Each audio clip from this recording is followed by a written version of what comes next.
안녕하세요. 저는 올해로 29살 여자입니다. 지금은 안 그러지만 어머니 말에 의하면 저희 집이 제사를 1년에 10번도 넘게 지내는 집이었다고 해요. 아버지가 6남매 중 막내예요. 위로 아버지랑 12살 차이 나시는 큰아버지 계시고 아래로 고모만 4명 있어요. 듣기에는 아들 하나만 더 하다가 그렇게 되셨다고는 하는데 그때야 아들을 워낙에 귀하게 여기던 세대라고 하니 위로 쭈루룩 고모가 4명 있는 것도 충분히 이해가 갑니다. 어머니 말로는 원래는 저희 제사가 이렇지 않았다고 해요. 제사가 이렇게 된 데에는 아버지 덕이 컸다고 하시더라고요. 아버지 어렸을 적에는 할머니가 제사 때문에 엄청 고생하셨고 그 고생은 대를 이어 큰어머니한테까지 내려오게 되었대요. 아버지는 큰어머니 고생하시는 거 보고 안 그래도 이 집안 막내인데 막내 며느리 들어오면 아주 죽어나겠구나 생각해서 원래 결혼조차 생각도 안 하셨다고 해요.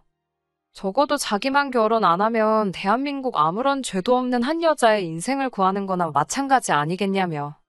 그런데 아버지가 어머니 만나자마자 이 여자랑 결혼 안 하면 내가 평생을 두고 후회하겠구나 싶어서 청혼을 하게 되었고 결혼을 하게 되었답니다. 그나마 다행이었던 건 큰아버지가 장손이라 할머니 모시고 살면서 제사를 다 준비하셨으니 아버지가 걱정하셨던 만큼 어머니가 고생할 일은 없었다고 해요. 어머니도 1년에 10번이면 거의 한 달에 한 번꼴로 제사가 있던 거니 조금 부담스럽기는 했어도 큰어머니 도와서 그 정도 준비하는 건 문제도 없겠다고요. 그런데 할머니 돌아가시고 나서 큰어머니께서 큰아버지한테 제사 좀 줄이자고 간곡하게 부탁을 했는데 큰아버지가 이 여편네가 뭔 소리를 하는 거냐고 하면서 주먹을 휘둘렀다고 합니다. 큰어머니는 그 길로 홧김에 애들 두고 집을 나가셨다고 하고요. 큰아버지는 노발대발하면서 큰어머니 돌아와도 안 받아줄 거라고 호언장담을 그렇게 했다고 하더라고요. 그런데 큰아버지 딴에는 애들이 집에 있으니 큰어머니가 금방 들어올 거라고 생각을 했었나 봐요. 그런데 큰어머니 집 나가 계셨던 게 이틀 3일이 지나고 일주일이 넘어버리니 큰아버지 혼자 애들 챙기느라 아주 고생을 했나 봅니다. 혼자서는 밥도 할 줄 모르셨어서 저희 어머니 불러서 애들 밥 좀 차려달라고 부탁까지 하고 그랬다네요. 막상 큰어머니가 그렇게 세게 나오니 큰아버지도 큰어머니 조건을 어느 정도 맞춰줄 수밖에 없었던 거예요. 제사를 줄이자고 했는데 제사를 줄이는 게 아니라 또 다른 아들인 저희 아버지한테 제사를 떠넘겼다고 합니다. 어머니는 가서 도와드리는 건 할 수 있는데 제사 가져오면 못한다 하시며 저희 집도 난리가 났었다고 해요. 그런데 아버지가 다 생각이 있어서 제사 받아온다고 한 거라고 자기만 믿어달라고 해서 어머니도 아버지만 믿고 아버지 뜻에 따르기로 하셨답니다. 제사 당일날 가족들이 모였는데 제사상에 올라간 거라곤 차고 다과 몇 개. 심지어 올라간 과일마저도 아버지가 준비하고 계셨고요. 큰아버지는 조상님 드릴 건데 제사상이 이게 뭐냐며 곧바로 아버지 멱살을 잡으셨고 아버지는 큰아버지 뿌리치면서 어차피 집구석에 여자도 없으면 지내지도 않을 제사 가지고 뭘 그렇게 열을 내냐고 한마디 했다고 해요. 형수님 집 나가게 하는 것도 모자라서 내 마누라까지 집 나가게 만들려고 하냐고. 그래서 내 아내가 집 나가면 제사는 뭐 누나들이 할 거냐 아니면 장손인 형님이 다시 가져가서 형님 혼자 준비할 거냐 따졌다고 합니다. 큰아버지도 고모들도 아버지 말에 아무 대답도 못하고 있다가 그래도 제사상이 이렇게 볼품이 없어서 조상님 볼 면목이 없지 않느냐고 하는 말에 아버지는 그래서 그동안 조상님 잘 모셔가지고 덕본 거 있냐고 따졌다네요. 애초에 남의 집 사람들한테 시댁 귀신 모시게 하는 것부터가 문제 아니냐고. 후손들이 자꾸 남의 집 사람들한테 제사상 차리게 하니까 조상님이 노하셔서 형수님 집 나가게 만든 거 아니겠냐고. 아버지께서는 큰아버지한테 내가 제사 가져갈 테니 자기가 하는 방식이 마음에 안 들면 도로 가져가시라 했답니다.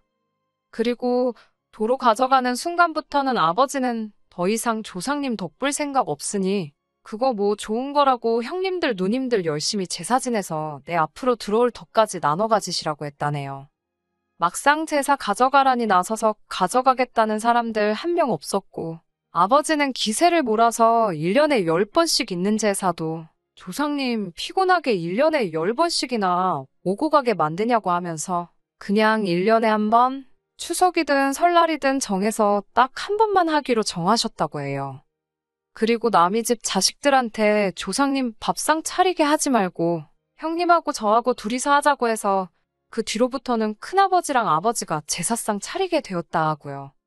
간소화해서 상차림도 작업 몇 개만 해서 끝내게 되었다고 합니다. 그리고 자식들 어느 정도 다 크고부터는 각자 집에서 돈 걷어서 맛있는 거 한 상상다리 휘도록 사서 차려놓고 잔치마냥 먹었어요. 조상님들도 오셔서 후손들 이렇게 돈 잘 벌어서 맛있는 거 돈 주고 사 먹고 있는 모습을 보여드려야 조상님들도 와, 우리 후손들이 우리 같은 좋은 조상들 둔 덕분에 돈도 잘 벌고 아주 호강하고 있구나 하고 좋아하실 거라고. 괜히 조상님들 오셔가지고 며느리들 고생하는 거 보고 형제들 제사 때문에 싸우고 있는 거 백날 봐봐야 뭐가 좋겠냐고 하셨다네요. 그렇게 1년에 한 번 제사 지내고 끝내게 되었어요. 큰어머니는 그때부터 저희 집에 엄청 잘하셨다고 하고 언니 오빠들 다 결혼하고 나서는 큰어머니한테 제사 안 지낸다고 손찌검하시던 큰아버지 이제는 황혼이혼 당할까봐 찝소리도 못하고 이제는 집에서 밥도 하고 빨래도 하고 하신다고 하더라고요. 제 이야기 하려다가 뭔 이야기가 여기까지 왔나 싶은데 아무튼 이제 저도 결혼을 생각할 나이가 되었기도 하고 결혼을 하기로 정한 건 아니지만 어느 정도 긍정적인 생각을 갖고 만나던 남자친구가 있었어요. 연애한 기간도 오래되었고 남자친구가 저보다 5살 연상으로 결혼을 생각해야 할 나이다 보니 자연스럽게 결혼 이야기가 오고 가게 되었지요. 결혼 허락까지는 아니지만 저희 부모님한테 벌써 인사도 시켰고요. 그런데 지난 추석 연휴가 다가올 때쯤에 남자친구가 저한테 추석 당일날 시간이 되냐고 물어보더라고요. 말씀드린 대로 저희 가족들은 추석에 딱 한 번 제사를 올리고 온 가족 모여가지고 돈 걷어서 맛있는 거 사 먹고 한다고 했잖아요. 그 식사 자리 빠지는 거야 어려운 일은 아니었지만 연휴라서 쉬는 날도 많은데 왜 굳이 추석 당일에 만나려고 하는가 싶었어요. 남자친구는 저한테 다른 게 아니고 자기도 슬슬 저를 자기 가족들한테 인사시키고 싶다고 하더라고요. 추석날이 좋은 게 자기 집이 큰 집이라서 친척들도 다 와 있고 하니 가족들 전부 다 모여 있을 때 한 번에 인사를 시키면 시간도 절약되고 좋지 않겠냐 하는 거예요. 일리가 있는 말이긴 하지만 결혼도 안 했는데 명절 당일날에 인사드리러 가는 건 조금 아니라는 생각이 들어서 거절했어요. 왜 안 되냐는 식으로 꼬치꼬치 묻길래 남자친구한테는 그냥 그날 제사도 있고 해서 좀 곤란할 것 같다고 대충 둘러댔습니다. 그 말에 남자친구는 너네 집도 제사 지내? 하면서 우리 집도 제사 지내는데 하는 겁니다. 그땐 왜 그런 반응을 보였는지 신경 쓸 겨를도 없었어요.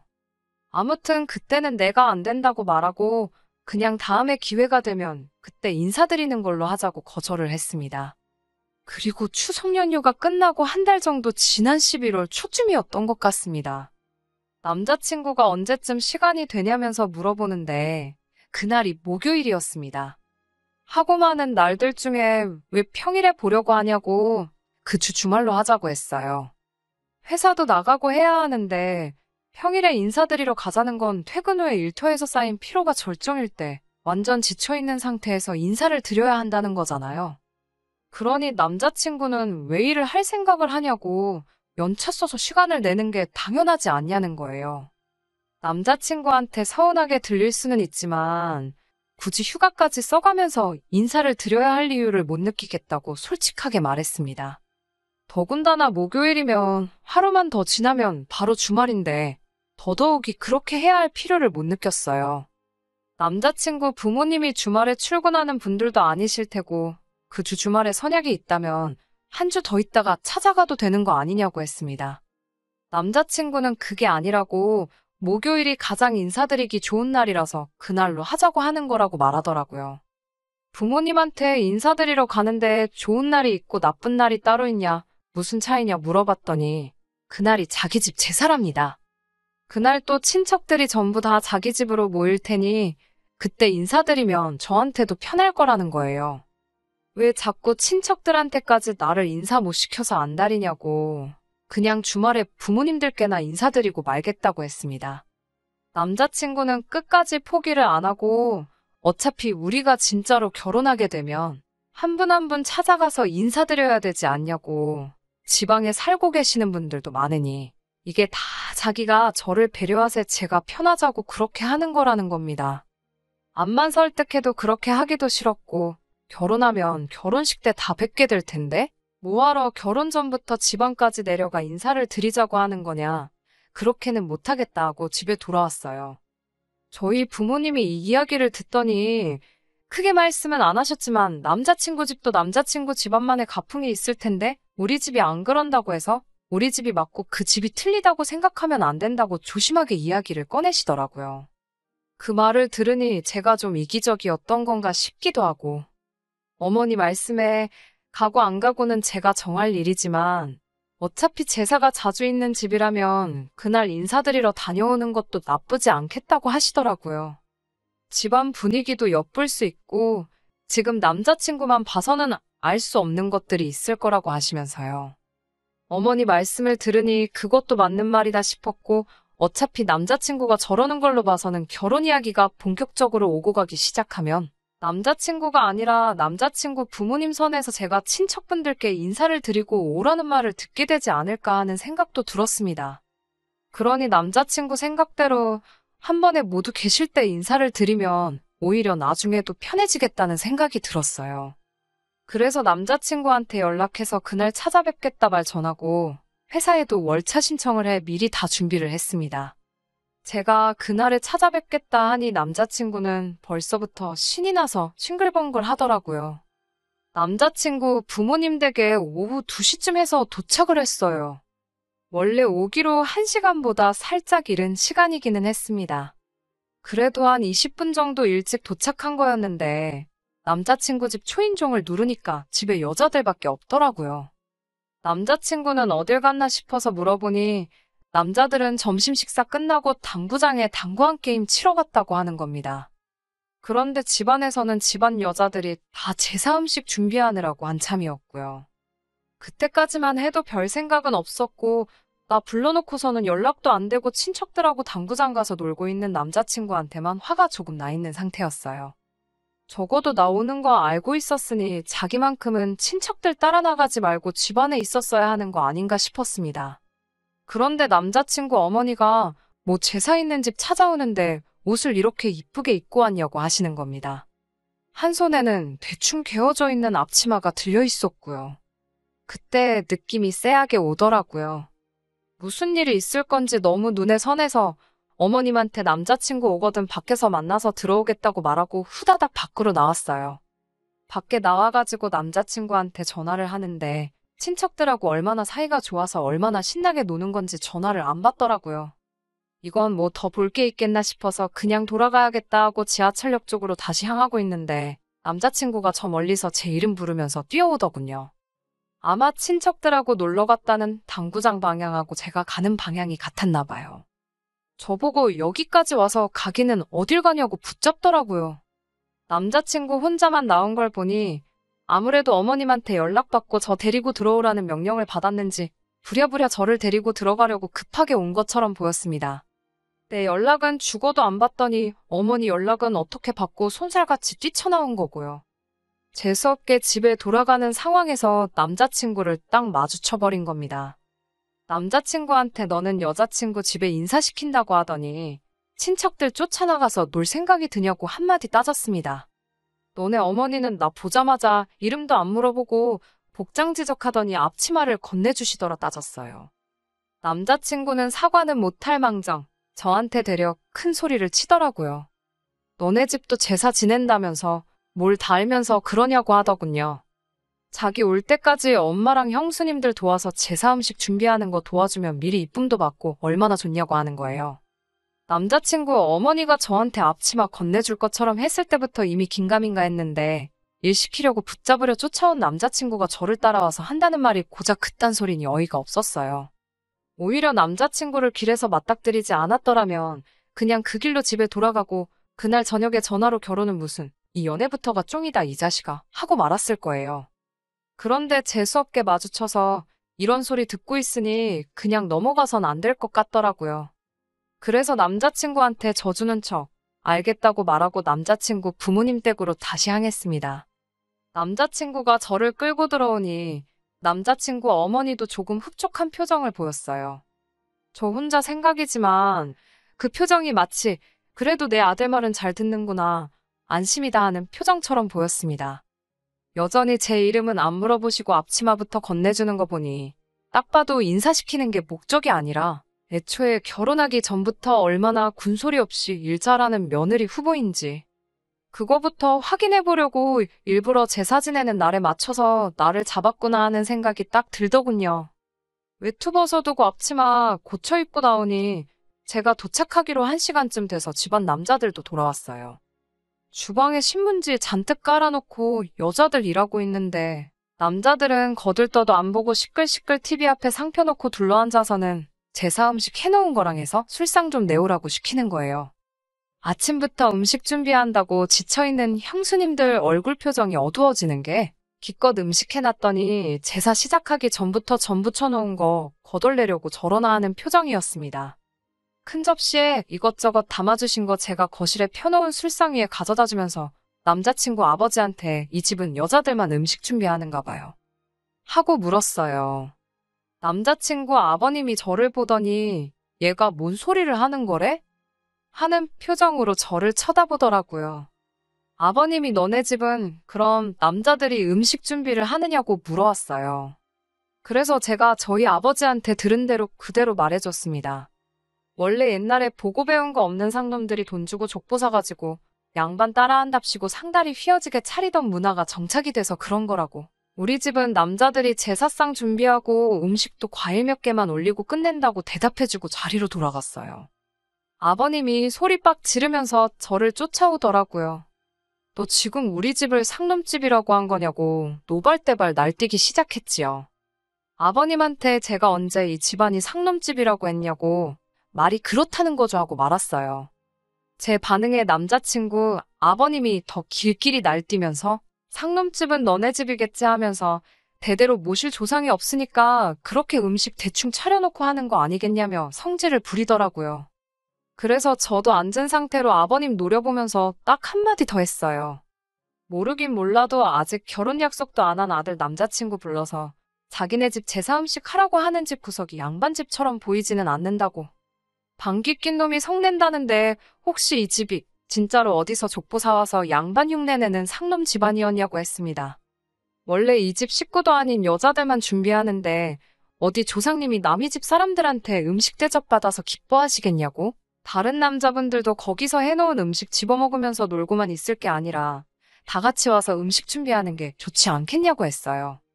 그리고 저는 앞치마 벗어던지고 제사 잘 지낸다길래 유서 깊은 양반 가문인 줄 알았더니 아닌 것 같다고 우리 집하고 수준 차이 나가지고 결혼 못하겠다고 말하고 그 집에서 뛰쳐나왔어요. 남자친구가 쫓아나와서 어른들 앞에서 이게 뭐 하는 짓이냐고 결혼 전에 일 시키려고 부른 거 사과하는 게 아니라 자기 체면 찾고 있길래 체면 찾는 거 보니 양반은 맞는 것 같다고. 그런데 나는 너네 집의 며느리로 잘 융화가 될 것 같지가 않으니 그냥 이쯤에서 내가 빠져주는 거라 말하고 앞으로 너 대신에 너네 조상님 잘 모셔줄 여자 찾아서 결혼하라고 말하고 돌아왔습니다. 집에 돌아와서 이 이야기를 하고 아버지께 조금 혼나기는 했어요. 엄연히 집마다 가풍이 다르고 하는 방식이 다른데 남의 집에 가서 왜 행패를 부리고 왔냐고요. 그 부분에서 혼나기는 했지만 더 긴 이야기는 하지 않으셨고 남자친구랑 쫑냈다는 사실에 대해서는 잘 선택했다고. 똥인지 된장인지 찍어 먹어 보기도 전에 똥인 거 알았는데 바보같이 미련 안 갖고 단칼에 잘라내고 왔다고 하면서요. 어머니가 그렇게 되는 꼴 보기 싫어서 집안 제사까지 뒤집어 엎었는데 내 딸이 남의 집 가서 그러고 있는 꼴 보면 당신 속이 뒤집어졌을 거라고 하시면서요. 어차피 결혼 준비 시작한 것도 아니었으니 파혼하는 것도 아니고 아쉬울 것도 없었어요. 남자친구도 다른 사람도 아니고 온 가족들 다 모인 자리에서 제가 아주 판을 깨는 것도 모자라 깽판을 치고 왔으니 저한테 질척거리지 않고 단번에 연락 딱 끊더라고요. 그런데 얼마 전에 남자친구한테 연락이 왔었어요. 너 때문에 집안 꼴이 아주 엉망이 됐다면서 책임지라고요. 연락해서 사과해도 받아줄 생각도 없었는데 저한테 따지거더니 어이가 없었지요. 내가 뭔데 너네 집 책임을 져야 되냐고 물었더니 그날 사건 이후로 자기 형수님들도 뭐가 느낀 바가 있었는지 앞으로 집안 제사에는 불참 선언을 했다고 하더라고요. 저 때문에 집안 제사가 없어지게 생겼다고 빨리 와서 가족들 오해 풀어주고 사과하라길래 남자친구한테 한마디 더 해줬네요. 결혼 상대도 아닌 여자가 집에 와서 말 한마디 했다고 없어질 제사고 집안의 여자들이 일 안 해주면 없어질 제사였으면 애초에 안 하는 게 맞지 않았냐고요. 지금이라도 조상님 덕을 보고 싶으면 남자들도 같이 나서서 제사 챙기게 하라고. 안 그러면 조상님 덕 보기도 전에 너네 형님들 전부 형수님들한테 이혼당해서 대도 잊지 못하게 될 거라고 한마디 해줬네요. 아니면 나한테 전화할 시간에 결혼 전에도 부르면 집에 찾아와서 제사 음식 해주는 여자 찾아 만나라고 말하고 앞으로 나한테 연락 한 번이라도 더 하거나 찾아오면 저도 가만히 있지 않을 거라고 말하고 전화 끊어버렸습니다. 연애하는 동안에는 성격적으로 잘 맞는 것도 있어서 없으면 못 살겠다까지는 아니지만 헤어지고 나면 많이 허전할 것 같았는데 막상 헤어지고 보니 별로 생각도 안 나고 제 인생에 아무런 지장이 없더라고요. 이 일을 계기로 제가 평생 결혼을 안 하거나 할 건 아니지만 적어도 제사가 남아있는 집에 며느리로 가게 되면 아직도 며느리 시켜서 조상님 호강시켜주는 그런 집구석인지부터 먼저 확인을 해야 할 것 같아요. 끝까지 들어주셔서 감사합니다. 오늘의 사연은 여기까지입니다. 구독과 좋아요, 알람 설정 부탁드리고 더 좋은 사연으로 다시 찾아뵙겠습니다. 감사합니다.